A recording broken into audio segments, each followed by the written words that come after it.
Hi, this is Aoife Dean and this is the Happy Weight Podcast. Thank you so much for tuning in.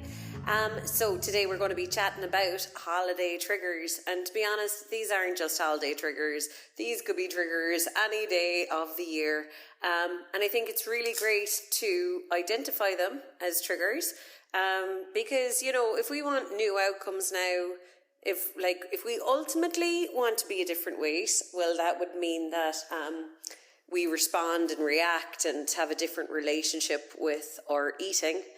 And to have a different relationship with our eating, that would mean that all those triggering or emotional times with food, we're kind of starting to understand better or get to the bottom of. And it sounds kind of exaggerated, right?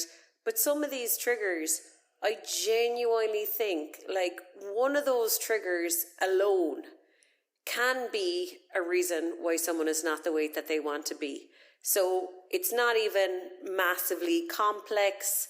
For all the things that we can put our eating, our weight problems down to, like our childhood or metabolism or the meds we were on, the thing that happened to us, whatever it could be, I would say 90% of the time, it's actually how we respond to little things to do with our eating and our weight. So in studies, there's this thing called over-evaluation of shape and weight. So when we're kind of in the disordered eating weight problem kind of mindset, little things can have a giant effect on us.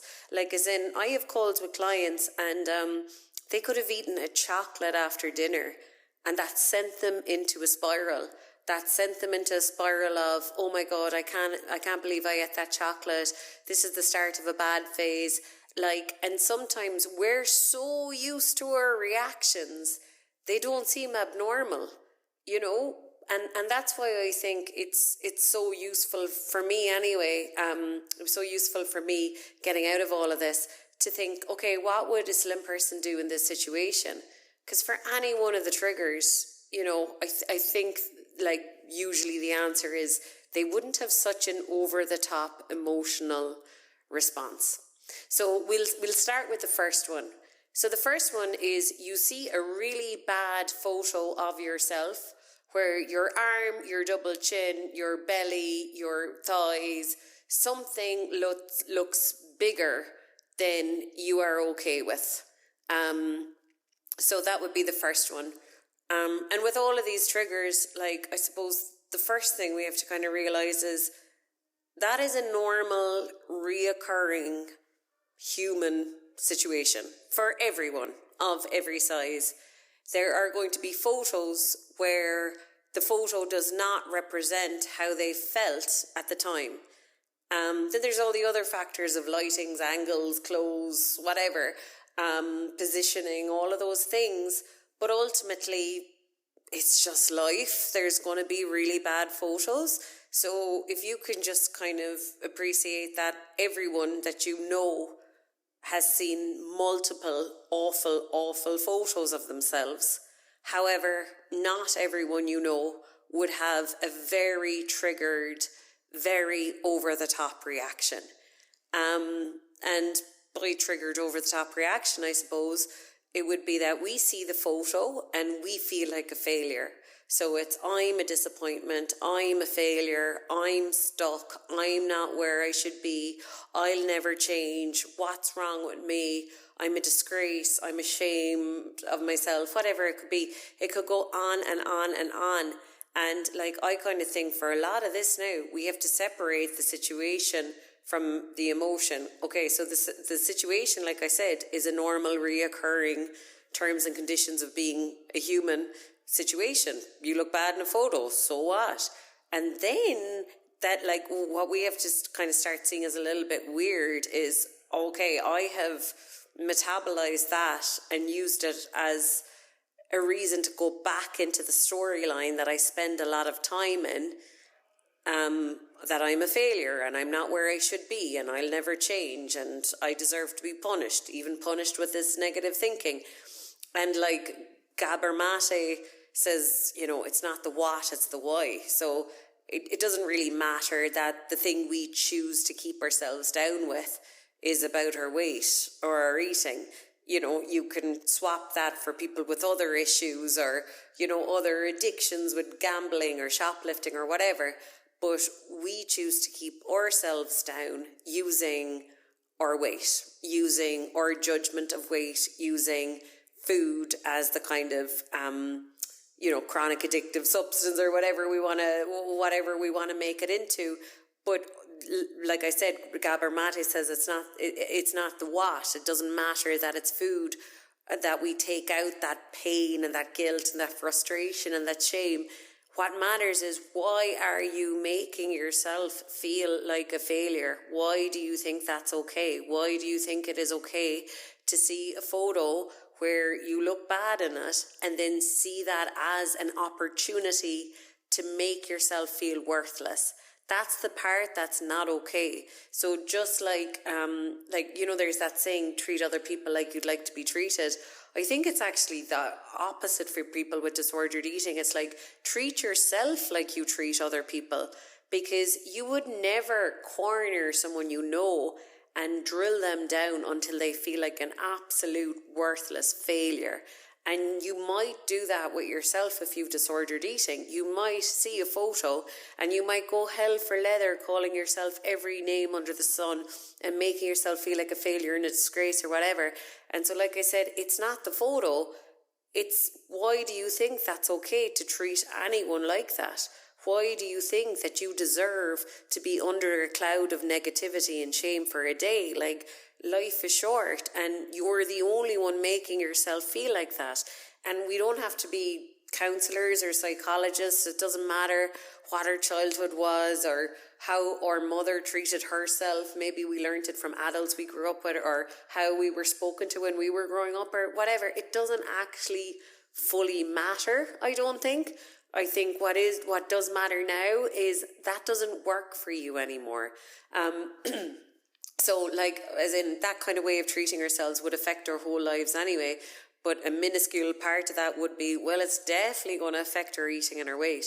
So if your weight and becoming a slim person, becoming someone without a weight problem, if that's really, really important to you, well then the whole trying to find opportunities to talk to yourself like you've failed is not an option. And it's a lot to give up. Sometimes I'm working with clients, even I had a call with a client this morning, and I'm like, yeah, it's a lot we have to leave in the past, because, can you think about, say, a morning after eating a load last night, and, you've had 2,000 mornings like that. You've had 2,000 mornings where, you've overeaten all weekend, or you've overeaten the night before, and now you're feeling disgusting and gross. And so you're going to give out to yourself all day, and you're going to go into unconscious eating or overeating or whatever. That's a lot to give up on. What would you do with your day? It's like, oh my God, so I'm meant to just be happy? I'm meant to just not give out to myself? I'm meant to just let go of all that bullying and guilt and shame? And it's kind of like, well, yeah, you do. You have to give all of that up.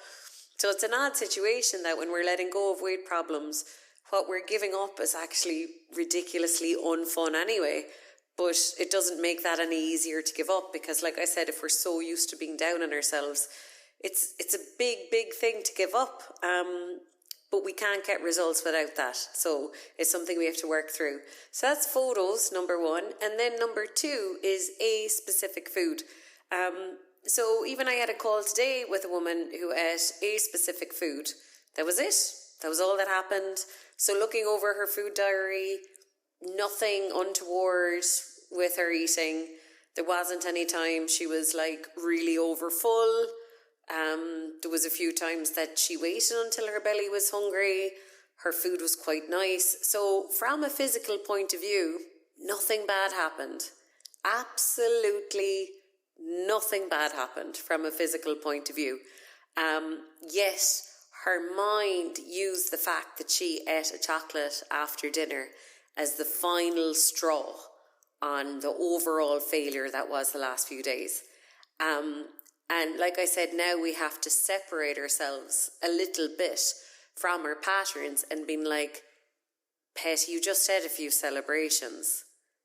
Is this really is this really a matching response? Or is this a kind of, what's that word? Like where the response does not match the situation. So to tell yourself, you'll never in any way improve or tweak your eating or learn more about yourself or improve your self-care game, any of the little things that add up to us letting go of some weight, that we'll never ever move forward on any of those things because we ate that sweet. It's wild. So like this podcast as well, just because it's coming out at the end of December, it also might be kind of handy to just, with this information, look back on the last 2 weeks and like, did that happen you, maybe, for instance? Was there anything that you can remember eating and your mind just used it as like, that crosses the line. You've officially crossed the line now into bad territory because you ate that. And like I was saying to my client this morning, like what's weird about disordered eating when we're overweight is we have all the same traits really as anorexia, or a lot of the same traits as anorexia, because like, you know, it's a trait of anorexic people to be like, oh, everyone else in the world deserves chocolate. But if I eat chocolate, if I eat a lot of chocolate, if my belly is full of chocolate, I am an absolute disgusting failure, mess. Nothing will ever change. Like it's just a ridiculously negative response. And like I said, we have to take a step back from that now, and we have to be like, okay, the bird's eye view of the situation here is you ate a few chocolates and then you went on to say you will never lose weight, you will always be overweight. Like, that's a very mismatched reaction. Like, if you saw me eating some sweets, or if you saw a friend eating some sweets, would you be like, by the way, you're never going to be a pound lighter, and this is the start of a very bad eating phase for you? Like, that's not realistic. So, you know, that's catastrophe thinking, I suppose. So one specific food, like I suppose it's a thing we have to learn, because, you know, no one I work with, there's no one I'm working with currently or ever that I had to work through their relationship with lettuce. Never. I've never ever had to do that. Someone has never in my career been triggered by lettuce. There's probably there's hundreds of foods. There's way more foods that people aren't triggered by than they are triggered by. Like, the foods people are triggered by is the usual old reliables that people were taught to feel guilty about eating through dieting. And they're the foods now that it's like, look, dude, if you're going to let go of the weight, and if you're going to keep off the weight, and you're not planning to move to the moon or anything, you're going to be staying in Ireland or the UK or wherever you're listening to this, in a developed country with processed foods, you're going to have to be cool with food. You're going to have a cool, slim person response, slim person, non-dieter, non-weight problem response, to a specific food. So, like I said, with this information, can you reflect on a time that you might have freaked out over something you ate? It might have caused a spiral, or you might have had an abnormal reaction versus your commentary on if someone else ate that food. The next one is huge topic, actually. Huge. Clothes, right? Clothes. How do you use clothes to trigger yourself? How do you use clothes to keep in the failure mindset, to keep in the I'm a fat girl trying to get slim energy, in the horizon living? Well, horizon living is like, my life will start once I lose weight, whereas right now, this doesn't really matter, this doesn't really count, whatever happens, happens. So those super low, sloppy standards we can get with things when we've an overvaluation of shape and weight. So that means that, like, my life will be amazing when I am slim, but for right now, nothing counts. And we just get sloppier and sloppier with our standards then, even when it comes to clothes. So I suppose us injecting higher standards with our clothes would be that, like, even if I'm down to 3 outfits, I will not, and this is a boundary also, this is a boundary with ourselves, this is a boundary with the bully in our head, I will not be wearing clothes that make me feel wrong or bad, or that I'm in the wrong place, or I'm the wrong size, or I've done something wrong, or I'm waiting for something, I'm waiting to be slimmer, I'm waiting for life to change. Nope. We wanted to keep matching all the feelings we think we'll have when the job is done. That's not just for the goal of course, of becoming slim. That's the same with any goal in our life. We have to match the feelings we'll have a lot of when we have that goal. And by doing the things you have to do to match those feelings, we're already changing as a person.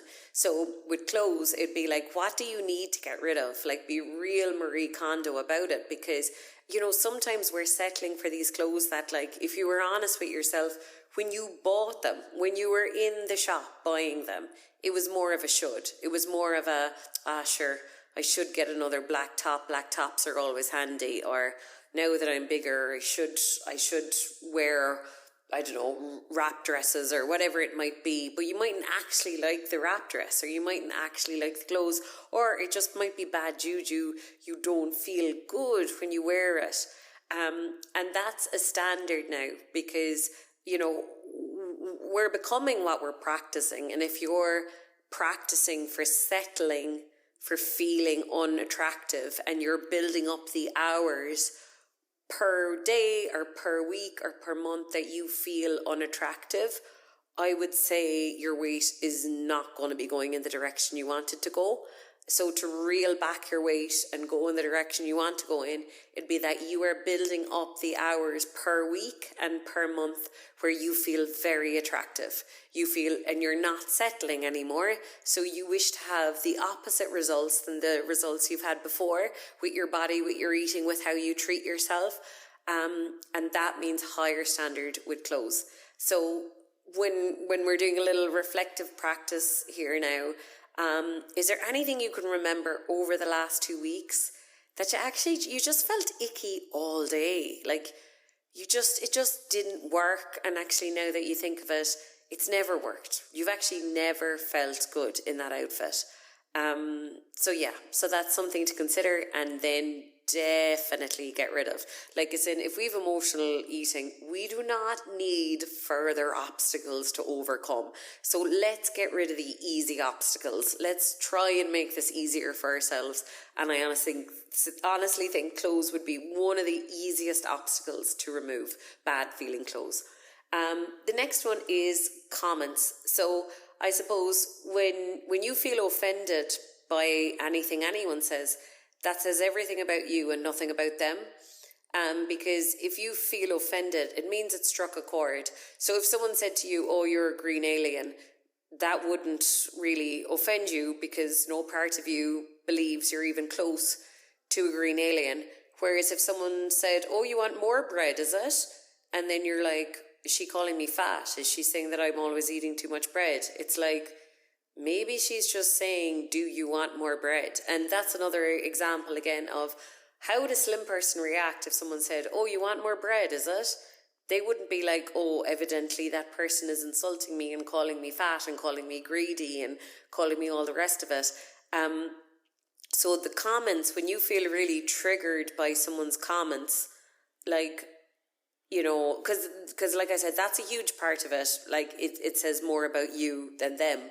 But then there are the category of people like your mother, your aunts, people who are older than you, people or even if you're the same age, but maybe a lot of your friends or whoever who are in their 60s or 70s, they come from a very different generation when it comes to women and respect and all of that stuff. So they could say more cutting things about weight or outfits or diets. And I suppose we just have to be very understanding when people have a very different background or culture or age group or whatever with all of that. And that maybe is more of a them thing than a you thing. But you can't control other people, but you can always control your response to other people. There's amazing quotes on that as well. Like, you know, just that you always have control over your response. So those comments will be a little hint. I remember when I was working on all of this myself, and I used to listen to a lot of Wayne Dyer. Wayne Dyer, I thought, was very helpful with all of this triggering kind of stuff, because basically it teaches you what you have to still work on. So like I said, someone could be like, oh God, you love your fruit and fibre, don't you? And you could be like, I actually do, I love it. But if someone said, oh, you love your chips, don't you? It's like, are you calling me fat? Are you saying I have a problem? So it's like, also start doing a little review in the third person. I think in order to change our patterns and behaviours, we have to observe ourselves from the third person. And so as you're feeling triggered by comments, like even in the last 2 weeks now, kind of think, okay, who triggered you? What did they say? What would a slim person or someone without a weight problem response to that comment be? Would they have any response? Would they have an emotional response? Okay, cool, that's where we need to get to. However, a person without a weight problem would respond to that comment. That's where we have to practice and work our way up to. And then what do you have to work on yourself? Where are the areas of insecurity? Because also it's just like I said, say with the photos, so maybe we're trying to stand by ourselves and trying to support ourselves or whatever, and then when we see a bad photo, we jump ship and we're like, yeah, I am useless, I am disgusting, I am awful. And it's kind of like with all of these triggers, it's how willing are you to jump ship and be your enemy rather than your cheerleader? So if someone says a comment and then that gets you thinking, oh my God, I am a failure, oh my God, I'm not losing weight, oh my God, I'll never lose weight. It's like, wow, how quick were you to disown yourself? How quick were you to give up on your dreams, give up on your goals, give up on supporting yourself, give up on being encouraging, supportive? And then, like I said, what specific area of insecurity was there? Like what area really triggered you? Was it the eating? Was it the clothes? Was it the weight? Was it, or the comments people said? Like which area can you see now that your response needs a little bit of work? And like I think the great thing is that when we develop a growth mindset, the growth mindset part of that would be that actually the bigger the problem, the bigger the opportunity. So basically, say if your mom said something to you about your weight and your eating actually went a bit chaotic for 2 days after that, and you actually did dress like slobby and not feel good, not really take care of yourself and not exercise, and overall come out of the 2 or 3 days feeling rotten, and that trigger caused it all, basically. It's like, whoa, I will never let that trigger do that to me again. Wow. Like I can see the result was the 3 days of not taking care of myself or whatever. The cause was my reaction and my response and how I metabolized that comment. So, whoa, okay, I've got my work cut out for me now. I can see that the next time Mom makes a comment like that, I'm going to be ready. I'm going to be balanced. I'm going to be zen. I'm going to be calm. I'm going to be ready to support myself. I'm going to be ready to be like, Aoife, you're doing a great job. You're where you need to be for today. You don't need to be scared.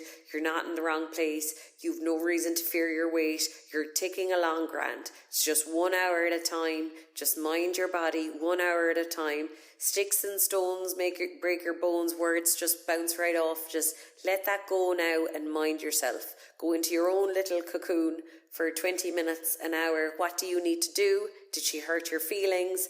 Do you want to say something nice? How would you treat your 5-year-old self if she got hurt by her mom's feelings or someone else's feelings? And just go the total opposite direction. So like I was thinking about this last night actually. It's like, if we always did the opposite reaction, what did I do? Oh, I was eating I got these a 12-pack of buns in Lidl, and I ate 1 or 2 of them in the car home, and they were yum. And I just kind of could hear my old thoughts of like, oh, well, that's not very cool, having the car parked up and eating 2 cupcakes while you're scrolling on TikTok. And then, like, this was 9 o'clock at night, and I was like, Aoife, you did a great day today. You packed a lot in. Well done. Well done to you. And, that I'm probably making it sound easy, but like really how like things can change a lot basically if at all those moments where you would have given out to yourself, you would have judged yourself, you just don't. You just actually hammer down on the support, encouragement, and well done, Petteen. It was a tough day, and all things considered, didn't you do brilliantly? And don't you deserve to feel well now for the rest of the night? And just go like the loveliest mommy in the world approach every time you're tempted to do one of the really mean things that you used to do, like give out to yourself, say you'll never lose weight, call yourself a failure, etc. Every one of those moments instead turn into your own loveliest mommy. So yeah, I hope today's episode really helped you, and yes, I'll catch you on the next one. Okay, speak to you soon. Take care.